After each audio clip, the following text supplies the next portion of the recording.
Do you remember what your hands can do? Grab a needle and thread, and let's sew together.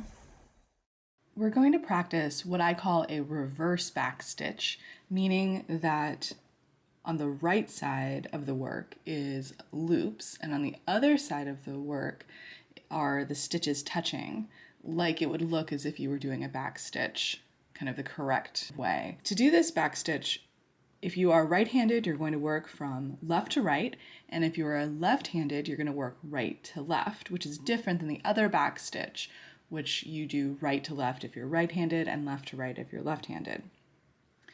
I would recommend you drawing a line on your fabric because that's going to be a great way to follow along. And to begin, I'm going to take my needle and think about the width of that first stitch. And I want it to be about 8 stitches to the inch.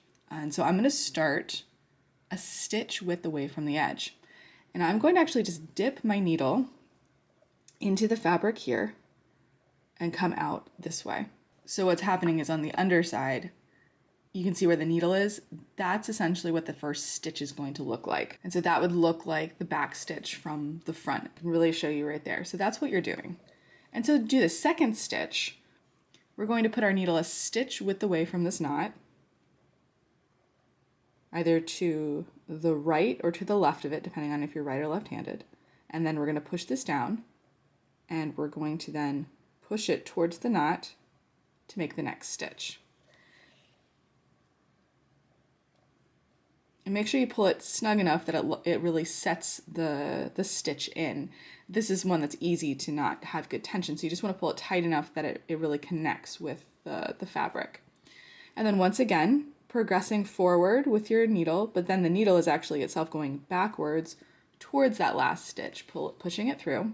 So you can go through the same hole of the last one, or it can be slightly overlapping or slightly gapping. This is also a stitch that people use in embroidery. It's similar to a stem stitch.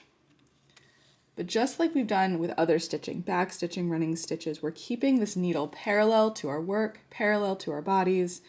I just want to remind you to keep your hands relaxed, your body straight, keep that work at navel height, and use your middle finger of your dominant hand to push that needle through the fabric. So we're going to hold it with our thumb and forefinger. We're going to move it, kind of get it to the place we want it to be, and that final push is happening with that middle finger. So you can see what it looks like on the underside there. Starting to get a little bit more consistent as I'm kind of getting a rhythm. Oftentimes your hands just kind of have to warm up. So this is a great stitch to use if you're doing a flat felled seam where you're sewing the seam first and then felling over the raw edges. This way, what's actually visible from the exterior is actually a little bit of a nicer, even stitch versus kind of the more messy loops. That being said, historically, I have seen both. I have seen examples of people using like the regular back stitch, quote unquote, to sew the first seam, and then they fill it over, and what's visible is actually these loops. I've also seen examples of where they've done sewing in this manner so that what's visible is actually this. This way will actually give you less thread on the fabric to then actually pull. And so in a way, using this technique I think is really effective because again, there's less loops to get caught on the interior of their sewing as you're wearing your clothes. Now to knot off this example, I'm going to just go back and do a stitch like I've always done. So I've finished a stitch. And then where that tail is, I'm going to take a little bit of a bite out of the thread, kind of go between the thread and the fabric, make a loop, put my needle through that loop twice, so that creates a knot, and then I'm going to take the needle and pass it between the thread and the fabric, going back through my work to then lay that knot into place. You can also just do a couple of stitches backwards in order to lock it in place, but this is how I make a knot and then hide the tail. And now I'm going to clip it off.